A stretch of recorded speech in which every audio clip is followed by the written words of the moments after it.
Tahun-tahun itu bukan masa tenang. Fitnah politik terjadi, perang saudara meletus, otoritas negara diuji. Di tengah situasi seperti itu, Ali bin Abi Thalib tetap menegakkan hudud, bukan untuk menunjukkan kekuasaan, tetapi untuk menjaga 5 hal pokok dalam syariah: agama, jiwa, akal, kehormatan, dan harta.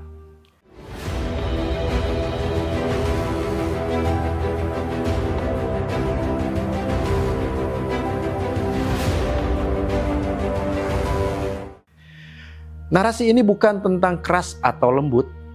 Ini tentang bagaimana hukum ditegakkan dengan syarat, dalil, dan pertimbangan. Ali berpendapat bahwa orang yang murtad diberi kesempatan bertobat hingga 3 kali. Jika tetap keluar dari Islam setelah penjelasan diberikan, maka dijatuhi hukuman mati. Dalilnya jelas, hadis Nabi SAW, "Man badala dinahu faqtuluhu." Barang siapa mengganti agamanya, maka bunuhlah dia. Hadis riwayat Bukhari nomor 3017. Namun praktiknya tidak seragam, tanpa pertimbangan.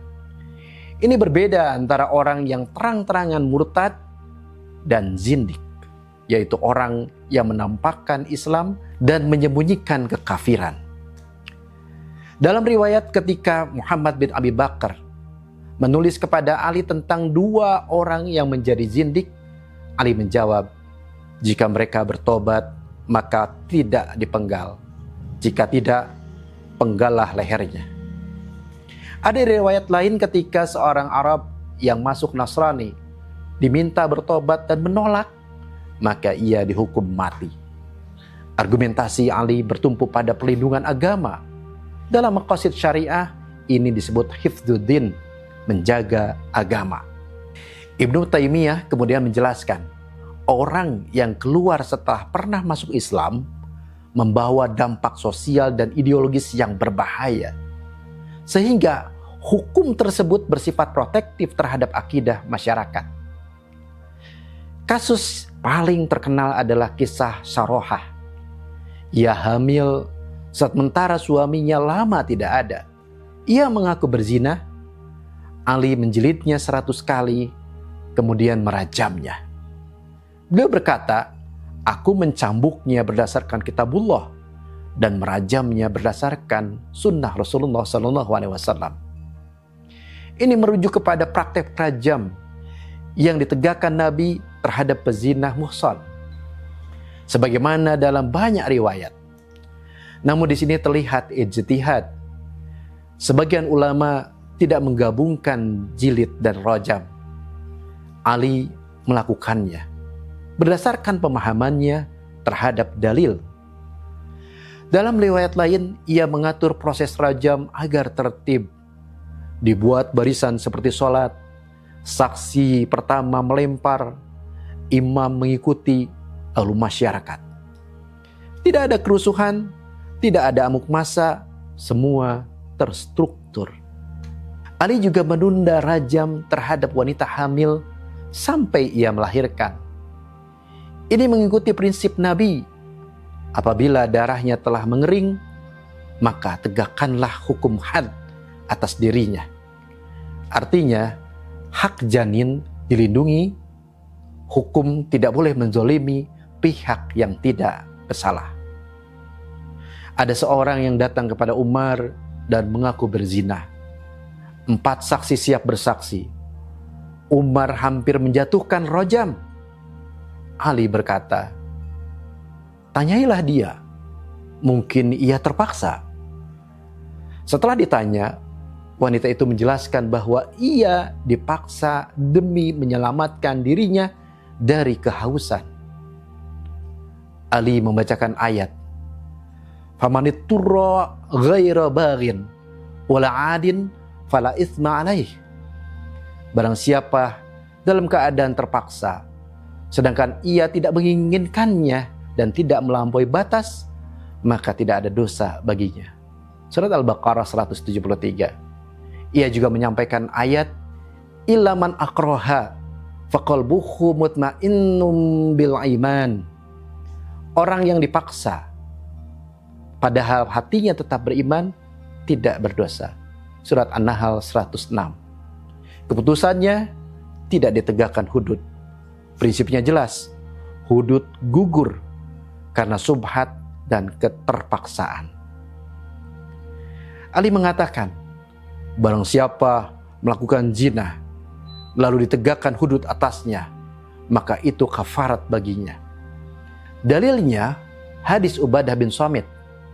Barang siapa yang ditegakkan hukuman atasnya di dunia, maka itu menjadi penghapus dosa baginya. Jadi, dalam perspektif Ali, hudud bukanlah hanya saksi, tapi penyucian. Ali memukul An-Najasyi 80 kali karena minum khamr di bulan Ramadan. Keesokan harinya, ia dipukul 20 kali karena meremehkan khususian Ramadan. Dalilnya jelas, kul muskirin khamrun, bakulu khamrin haramun.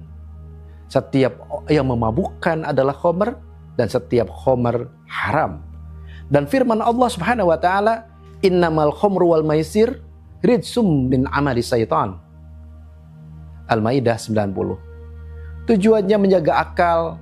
Dalam maqasidus syariah disebut hifzul aql. Ali tidak memotong tangan secara sembarangan. Syaratnya, barangnya harus benar-benar keluar dari tempat penyimpanan, kepemilikannya harus jelas, ada 2 saksi atau pengakuan 2 kali. Ia tidak memotong tangan orang yang mencuri dari Baitul Mal jika ia punya bagian di dalamnya. Ia tidak memotong tangan hamba sahaya yang mencuri dari majikannya. Jika pencuri tertangkap sebelum membawa keluar barang, tidak dipotong tangannya. Jika pencuri berulang kali, pertama, potong tangan kanan, kedua, potong kaki kiri, ketiga, dipenjara.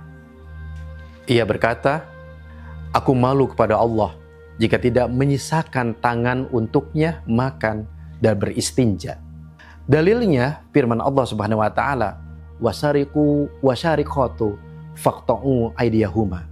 Al-Maidah 38. Dan ayat berikutnya, faman taba fa innallaha yatubu alaihi. Al-Maidah 39. Yang artinya pintu tobat tetaplah terbuka. Pelaksanaan hudud di masa Ali bukan tindakan emosional.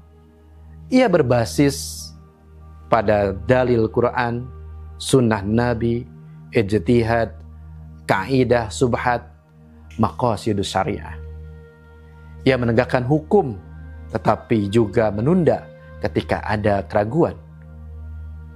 Ia menghukum tetapi juga membuka pintu taubat. Dalam konteks ini, hudud bukan sekedar sanksi. Ia adalah mekanisme perlindungan masyarakat. Dan itulah cara Ali memahami hukum. Tegas pada prinsip, hati-hati dalam penerapan.